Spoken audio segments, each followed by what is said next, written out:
Hello friends, నా పేరు సరస్వతి అండి. ఈరోజు నేను రీపాటింగ్ చేసేటప్పుడు ఎలా చేయాలో చూపిస్తానండి. నేను ఒక ముద్ద మందారం కొనుక్కున్నానండి, అది రీపాట్ చేస్తున్నాను. దాంట్లో అండి ఇక ముందు మట్టి అది నింపుకుంటాం రాళ్ళు పెట్టి కన్నాలకి. తర్వాత ఆ ప్లాంట్ చూడాలండి. ప్లాంట్ మొదట్లో చూస్తే మీకు రింగ్ లాగా కనిపిస్తుందండి.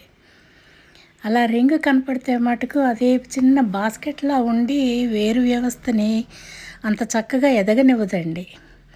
అందుకని వీలైనంత మటుకు అది తీసేస్తేనే మంచిదండి రీపాటింగ్ చేసేటప్పుడు. తీయలేదనుకోండి, కనీసం సగం అన్నా కట్ చేయగలిస్తే అది రూటు సరిగ్గా వ్యాపించడానికి అవుతుందండి. లేదంటే అది అడ్డుకుంటుందండి, రూట్స్ని సరిగ్గా పోనివ్వదన్నమాట. చాలా చిన్న బాస్కెట్ ఉంటుందండి అది. చూడండి, అది మట్టి కొంచెం అడుగున తీస్తున్నాను. తీసి ఆ వేళ్ళు అవి కొంచెం కదిపి పెడతానన్నమాట.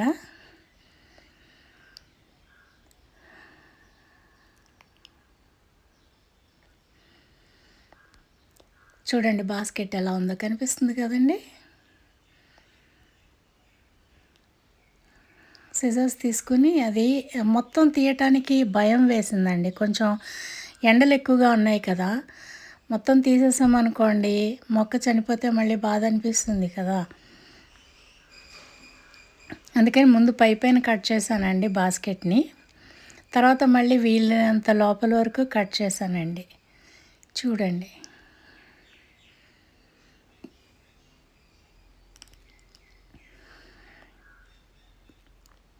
ఇంకా చిన్నది ఉండిపోయిందండి, మొత్తం తీయటానికి కుదరలేదు. అంటే వేళ్ళు ఎక్కువగా కట్ అయిపోతే మళ్ళీ ప్రాబ్లం కదండి, అందుకని. అదిగోండి చూడండి, మొత్తం మట్టి తీయటానికి మాత్రం కొంచెం ఎండల వల్ల భయపడ్డానండి. కొంచెం మళ్ళీ తర్వాత తిరిగ్గా రీపాట్ చేద్దాము, ఇప్పటికి మాత్రం ఇలా చేద్దామని చేశానండి. ఇదివరకు నేను ఒక మొక్కకి ఇలాగే బాస్కెట్ వదిలేయటం వల్ల చనిపోయిందండి సరిగ్గా పెరగక. అందుకని ఈసారి చూసుకుని అది బాస్కెట్ కట్ చేసి తీసానన్నమాట.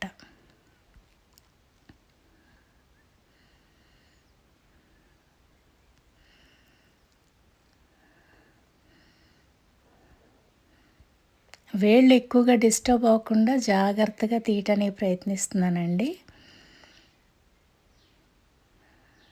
నెమ్మదిగా కొంచెం కొంచెం మట్టి తీస్తూ కట్ చేస్తున్నాను అన్నమాట.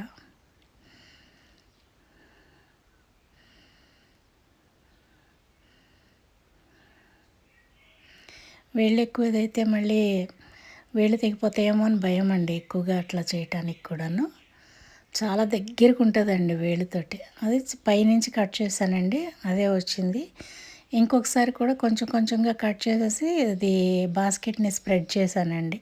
అంటే మరీ మొక్కకి దగ్గరగా ఉండకుండా కొంచెం కట్ చేశాను అనమాట. వేళ్ళన్నీ మళ్ళీ డిస్టర్బ్ అవుతాయని జాగ్రత్తగా చూసుకుంటూ చేశానండి.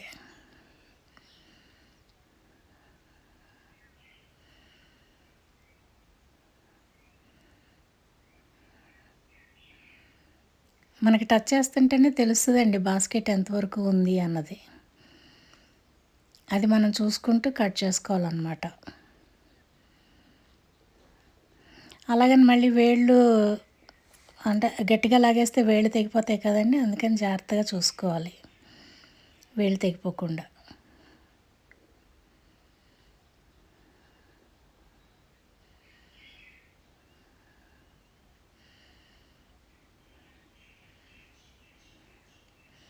బాగా వీలైనంతగా దాన్ని 4 భాగాలుగా కట్ చేసి కిందకి నొక్కేసానండి, మళ్ళీ రూట్స్కి ఇబ్బంది లేకుండా. వీలైనంత మటుకు చిన్న చిన్న ముక్కలుగా కట్ చేసేసాను. ఇంకా అడుగును మాత్రం కొంచెం చిన్నది ఉండిపోయిందండి. నాకు కుదిరినప్పుడు ఆ బాస్కెట్ ఎలా ఉంటుందో చూపిస్తానండి వేరే వీడియోస్లో.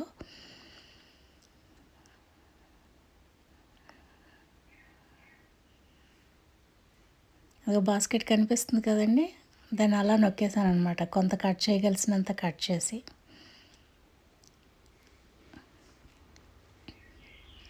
తీయటానికి ప్రయత్నించానండి, రాలేదండి. అందుకని ఎంత వీలైతే అంత కట్ చేసి తీసేసాను అనమాట. మొక్క డిస్టర్బ్ అవ్వకూడదు కదండి.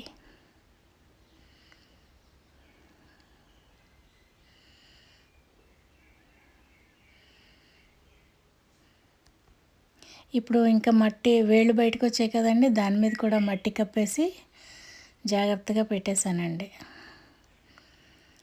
మళ్ళీ రీపాట్ చేశాక చూపిస్తానండి మీకు. కొంచెం వేసి మొత్తంగా పెట్టేసి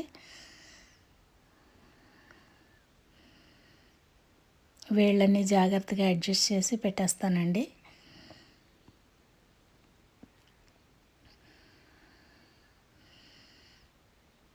మళ్ళీ పెట్టేసాక చూపిస్తానండి. ఓ చేత్తో వీడియో తీస్తూ చేయటం కష్టం కదండి. అదిగోండి పెట్టేశానండి. ఇప్పుడు నీళ్లు పొయ్యాలండి. మొత్తం మట్టి నింపేశాక నీళ్లు కిందకి కారిపోయేంత వరకు పోయాలండి. అదిగోండి బాస్కెట్ ముక్క. ఫస్ట్ డే మాత్రం అలా ఎక్కువగా పోయాలండి. నీళ్ళు కింద నుంచి కారుతున్నాయా లేదా చూసుకోవాలండి. అంటే మనం పెట్టిన హోల్స్ ప్రాపర్గా ఉన్నాయనేది అర్థమవుతుందండి మనకప్పుడు. తర్వాత దాన్ని షేడ్లో పెట్టుకోవాలండి. మళ్ళీ చిగుర్లు పెరగడం మొదలయ్యాక మనం సెమీ షేడ్లో కొన్నాళ్ళు పెట్టి తర్వాత డైరెక్ట్గా ఇంకా సన్లైట్లో పెట్టేయచ్చండి. Thank you for watching.